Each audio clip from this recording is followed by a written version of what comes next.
I have a couple of clients that have asked me to help them stage podcasts, and they've ordered gear. And I ordered this gear 5-6 weeks ago. It's not here yet. Through Long and McQuaid or something, or no, it's from a wholesaler. Okay. And even the wholesaler can't get the stuff. It's just very, very difficult right now. It's exactly. Like I was trying to go straight from wholesale.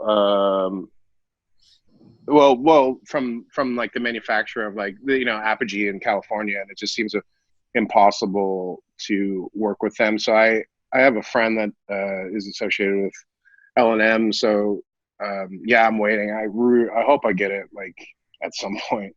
Meanwhile, I've got a couple of computers that have to be replaced in my studio. I can't do them because they have to be connected to something called a Genie tie line, which allows me to go on the air at radio stations around the world. And I can't install it. I need a couple of engineers from Chorus to come in here and actually pull out the old Mac Mini that I have, which was still running Windows 7 in parallels to this brand new box. And that's the box you can see behind me there, just sitting, waiting to be installed. And then the dog went underneath the console and started chewing on some of the USB cables. Oh, no. And now I've got I don't know where. Anyway, it's just, that's my biggest problem. I just don't want anything to go down.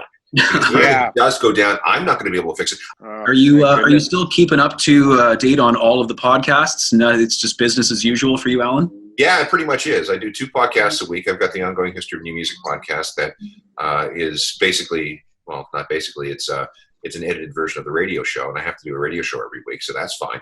And then I do another podcast called Geeks and Beats. That's great. Which is something I do with Michael Hainsworth, and we do that every Sunday night. And he does that at home as more or less as a personal development thing because he wants to get more into that sort of thing for corporate clients. Okay. So he takes care of the bulk of the work, and then I just got to show up and do a few things. Again, there are people that are in terrible shape, and I really feel for them.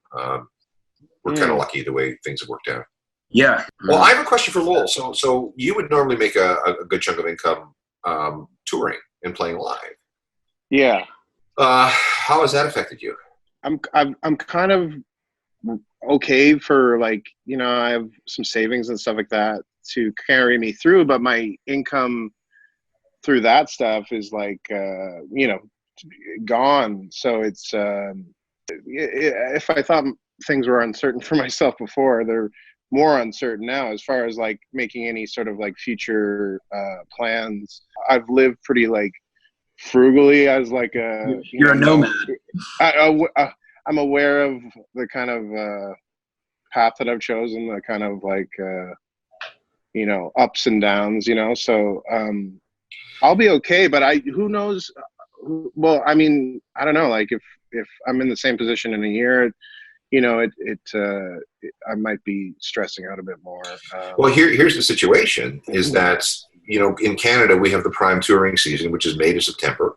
That looks to be mostly wiped out. You're not going to be able to play any of the local festivals or anything like that. No. And even if you were able to play, you don't know how many people would show up because how long is it going to take for us to gain any kind of confidence to go into a crowd with a bunch of strangers thinking that, oh, I'm not going to get sick. Exactly. No, I mean, it'll be the last thing that is restored. Like the live entertainment industry, essentially, I guess. So yeah, I mean, I'm expecting it to be like that long, but I don't have like a family or anything like that. I mean, kind of on my own. So, I mean, I'm prepared in that sense that I haven't really taken on any exterior responsibilities. Have you been doing any virtual things like Zoom concerts, Facebook, Twitter? With Winter Sleep, we've been working on like the first kind of like an isolation session, I guess, as you would call it. Essentially, like I laid down drums, I sent it to the other guys. They filmed and recorded themselves doing their parts, and then we're editing together a video of that. So it's all like a one take thing. So it resembles some sort of like performance. Yeah. so we're just kind of into our first one, and I'm really like, I'm thinking of trying to get my chops up for like video editing and stuff like that, which I haven't done in a long time. But as far as audio stuff goes, like I do that all the time anyways. But yeah, I'm basically trying to figure out some cool ways to keep connecting with people, because I mean, that's what we do. That's what it's all about.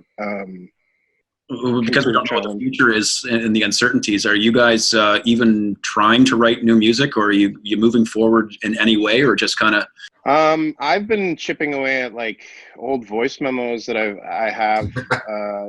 Yeah, like, you know, like if I've given the option of like working in the group, or, you know, like taking on like some gigs as like a touring drummer, like a session drummer, or like a producer or something like that, I'm always kind of willing to do that. So this time is neat, because I have a lot of like, you know, like, as a lot of people use the voice memos on their phone to capture new ideas and stuff like that. I'm like still in like 2010 to 2012, excavating the good ideas from what I consider good ideas that I've never finished yet. But at the same token, it's kind of, I feel grateful for that, the time, because it's probably something, given the opportunity, I would probably Never do. Keep shuffling to the back, you know. So well, we were talking the other night, and that, I mean, you have voice notes from how far back? 2010. I'm really happy that I haven't managed to. Yeah, I've got like 101, like 1,800 voice memos that I'm kind of shuffling through. Oh, how many? 1,800? Yeah. Winter Sleep comes out with a new 7,000 new songs. Yeah, no, and like, these are all like varying degrees. Like, I mean, I've shuffled through a lot. Like, I've whittled it down a lot already. But so here's what's going to happen is you have artists in isolation all over the world. They've got their toys, they've got their equipment, and what are they going to do to pass the time? Well, you can only watch The Price is Right so often, and you're going to get to the bottom. You're going to finish Netflix at some point. Yep. So you're going to do what you do, which is write music.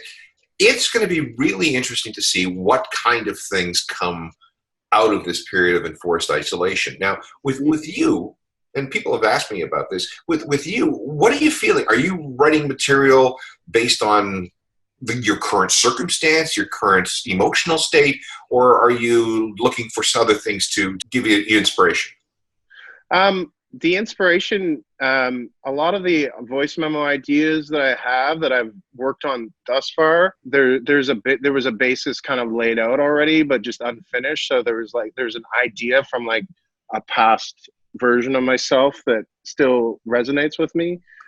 There's one, the song that I was working on last week, felt new though, as far as like a lyrical kind of content. Yeah, I don't know, like it seemed to kind of tie in with, you know, the darkness that fell upon, you know, the province last week.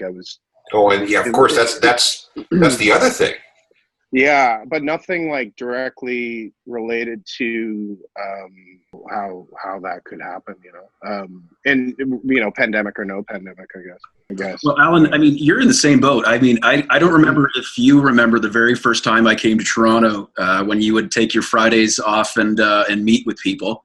But I brought a list of 75 rapid fire questions that I asked you, and you had brought up at the time, and I guess everybody with an iPhone now just records it on their own device, but that kind of parallels with the fact that when you had 5 computers in your house at different spots, so if you ever heard any information for the podcasts, you were very close to some central network to be able to restore or record that information. Pretty close. So you can't see here, but this is one of 3 screens that surround me. Oh, that makes sense, right. So I've got 32, 32, 32, and then I've got the 27-inch iMac in front of me. Then upstairs I've got the laptop. I got 2 computers in the studio. My wife has got one in her office. I think that's it. But there's something everywhere. There really is a device everywhere. So you can capture like new ideas for whatever you're working on. I'm completely networked. And if I enter something here, it pops up everywhere. That's fantastic. Yeah. So that way I don't have to worry about, which machine was this on? Yeah. It's all together. All of us being drummers, Alan, do you have drums set up at your house? You can't see them here, but I got an electronic kit, a Roland kit. Ooh, nice. That I bought last year. It's the bottom of the line one, so it's not, super responsive. Is it the mesh pads or is it the plastic or the rubber pads? Rubber pads. Oh, okay. Yeah, so not quite as good as they should be. I do have my giant Tama set in storage over here that I just don't have enough room for. When did you buy the Tama kit? I used to teach. So in the early 80s when I was going to university, I would teach 4 days a week, Monday, Tuesday, Wednesday, Thursday. Okay. And instead of taking money, what I would do is put money on account. And when I had so much, I would buy another piece for the kit. Huh. So at the time I was a massive Rush fan. This is the era of moving pictures. And, of course, Neil was playing a giant Tama kit at that point. Sure was. I had to have something very similar. So I've got a double bass, 24-inch bass drums, 2 floor toms, 6 rack toms, and I don't know how many cymbals. Holy smokes. 224 kicks? Yes. Holy smokes. Yeah. Do you have a picture of it? You know what? I don't. What? What I may have to do, during my isolation here, bring everything out, set everything up, take some pictures. The dogs hate it. Oh, I can imagine. Before we finished the basement, I had them set up here, and the dogs would freak out. They don't even like me playing the electronic kit because there's just something about repetitive rapping that bothers them. Well, but you're right. You know what? I should set it up, get them all dusted off, and just take a picture for posterity. Cool. It's an 80s. It's an 80s Tama kit. Yeah, it is. I think the last piece was added to it in 83, 84. Is it a wooden snare? No, it's a 6.5-inch metal. Nice. That era of Tama is great. Anything. Well, back then, you either spent an awful lot of money for a Ludwig. Yeah. Pearl at that point, I think, had been sold and wasn't very good. Yeah. Rogers was English. Not great then too either. No, I worked at a store called Drums Unlimited in Winnipeg, and we were still selling the occasional acrylic set. Oh yeah. What were those? Oh, do you remember the ones that had the toms came down and they had a horn? Yes. You remember? I forget what that was Tama, wasn't it? No, it wasn't Tama. It was something. It's a company that doesn't exist anymore. But it looked like a demon. It did, and they were fiberglass, so they rang like a bitch. They were incredibly loud, but just try and tame them because you couldn't put a bottom head on them. Right. And we sold some of those. And what else did we have? Rogers. We had a Gretsch kit for a while. We sold a lot of Gretsch wooden snares. They sounded good. Oh yeah. They do sound good. I have a couple Gretsch kits. From the 80s. There was a good era in the 80s I find for Gretsch too, and before obviously too. I have a Rogers kit too from the 60s, which I love. It's smaller sizes. Well, that's the Keith Moon type Rogers. Yeah, it's and all the Detroit bands were using them, like the MC5 and that. And they're wonderful. We were just getting into at that point. We're Yamaha finally upped their game. The 80s Yamahas are amazing too. With that like thin little badge or whatever, it was very nonchalant, like very unassuming. I remember not really knowing of the joy and power of those kits, just maybe not being aware, writing it off or something for some uninformed reason. But I remember we were down in upstate New York, like in Cassadaga, where Dave Fridman, he he was in Mercury Rev to begin with, and then did all the Flaming Lips records and done tons of stuff. We did a record down there, and that's his go-to. And he got it for like under $100. Like his rule down there is like he doesn't spend over $100 on any instruments. Wow. So he got this kit for dirt cheap, and it's amazing. I love the way it recorded and sounded. I've wanted one ever since. Alan, how did you start playing drums? Well, we got together over lunch at high school, decided that we were going to form a band. There were 5 of us, and 4 of us decided that we were going to be part of this group. I picked drums because up until that point, I was an accordion player, and I needed to redeem myself. Oh, man. What was the name of the band? Oh, I don't remember. I don't think we even had a singer. I think we just played instrumental because none of us had the guts to sing. We did win a high school talent contest. I can't remember what we were called. It doesn't matter. And then later on, I was in like a stupid bonehead, mullet head power trio type thing that would go and play, rural bars in Manitoba for free drinks, and we would go through, your Deep Purples and your Van Halens and your Kinks and that kind of stuff. It wasn't what you'd call the kind of music that I eventually dedicated my life to, but that's okay. It was an awful lot of fun. I got a story. Okay, so the singer in this band was my friend Charlie, and Charlie was really, really, really shy. So before he would step on stage to sing, he would have a couple triple Ryan Cokes. That was the only way he would get himself on stage. And he had a terrible memory for lyrics, so he would take a notebook with him on stage so he could refer to what he had transcribed at any point during the evening. So we did this Van Halen version of The Kinks, You Really Got Me. And one day between sets, I'm looking at his lyric notebook, and I stumble across what he had written out for You Really Got Me. And he goes, okay, girl, you really got me now. You got me so I don't know what I'm doing. Okay, good. Girl, you really got me now. You got me so I don't know what you weigh. What? Oh, boy. And he had been singing that forever, and no one ever called him on it. Wow. Oh. Yeah. Maybe that's the lovely part about rock music, and you can't really tell what they're saying in the first place. Well, and again, the triple Ryan Crooks probably had something to do with slurring those words. Noel, how many musicians, first of all, Noel, you started playing drums because you were in another band, you were playing guitar, and you thought that you could be better than the drummer, correct? So yeah, it was with, we have our mutual friend, Ryan McDonald of Alert the Medic, and we started in his parents' basement, and it wasn't him.